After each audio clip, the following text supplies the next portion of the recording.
और इस बीच एक बड़ी खबर आ रही है, उसका रुख कर लेते हैं। महाराष्ट्र विधानसभा चुनाव से जुड़ी ये बड़ी सियासी खबर है। एनसीपी अजित में शामिल हो गए हैं जीशान सिद्दीकी। तो ये बड़ा अपडेट सामने आ रहा है। कांग्रेस ने निष्कासित किया था और अब उन्होंने एनसीपी अजित ज्वाइन कर ली है। बांद्रा पूर्व से वो विधायक हैं। जीशान के साथ 4 और नेता भी अजित गुट में शामिल हो गए हैं। तो महाराष्ट्र विधानसभा चुनाव से ये बड़ी खबर है।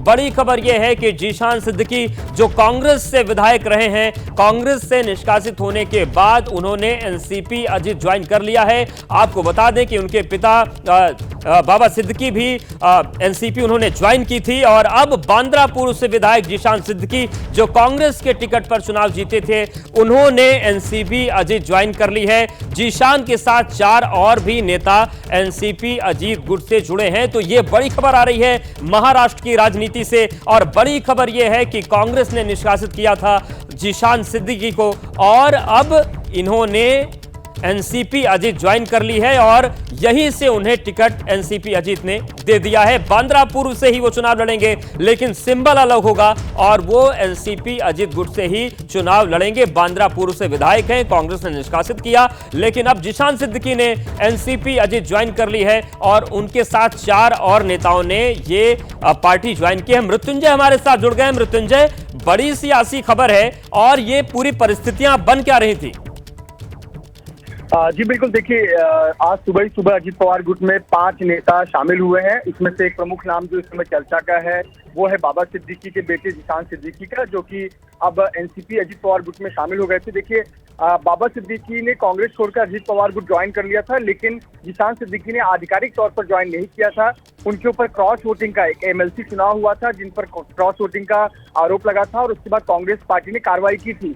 उसके बाद से बगावती तेवर जरूर थे जीशान सिद्दीकी के, लेकिन आधिकारिक तौर पर एनसीपी गुट ज्वाइन नहीं किया था।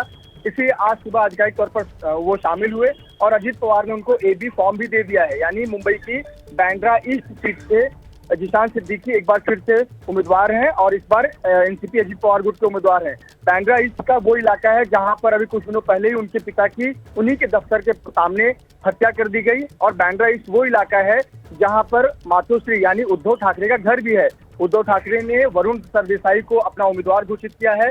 तो ये बहुत दिलचस्प लड़ाई होने वाली है और आपको बता दें कि वहां पर एमबीए में झगड़ा भी है, क्योंकि देखा जाए तो 2019 में वहां पर कांग्रेस जीती थी तो कांग्रेस दावा करी कि हमारा सिटिंग सीट है, हम लड़ेंगे, लेकिन वहां शिवसेना ने उम्मीदवार घोषित कर दिया है। इसको लेकर अभी एमबीए में काफी तनी चल रही है। इसके अलावा भी मैं कुछ 4 नेता जो है, संजय काका पाटिल ये तासगांव इलाके से आते हैं। इसके अलावा देवेंद्र भुआर ये वरुण मुर्शी नाम का इलाका है, विधानसभा क्षेत्र वहां से आते हैं। निशिकांत पाटिल इस्लामपुर से आते हैं और प्रताप राव चिखलीकर भी एनसीपी अजित गुट से जुड़े हैं। प्रताप राव चिखलीकर भाजपा के ही पूर्व सांसद रहे हैं, भाजपा के पूर्व सांसद है जो भाजपा छोड़कर अब एनसीपी अजित पवार गुट में शामिल हुए। हालांकि इसे इस तरह से ना देखना चाहिए कि बीजेपी का दल बदल करके अजित पवार गुट में गया है यानी महायुति में तोड़फोड़ है, बल्कि इसे इस तरह से देखना चाहिए कि ये एक स्ट्रेटेजी के तहत काफी चेहरों को पार्टियों के सिंबल पर लड़ाया जा रहा है, बदला जा रहा है। उदाहरण के तौर पर नारायण राणे का एक बेटा बीजेपी से लड़ रहा है और दूसरा बेटा शिवसेना शिंदे गुट से लड़ रहा है। कल शिंदे गुट में नीलेश राणे ज्वाइन किए और वो सीट से लड़ती। बिल्कुल, तो ये जो सियासी हालात हैं बांद्रा ईस्ट के वो दिलचस्प हो गए हैं। बहुत शुक्रिया मृत्युंजय आपका।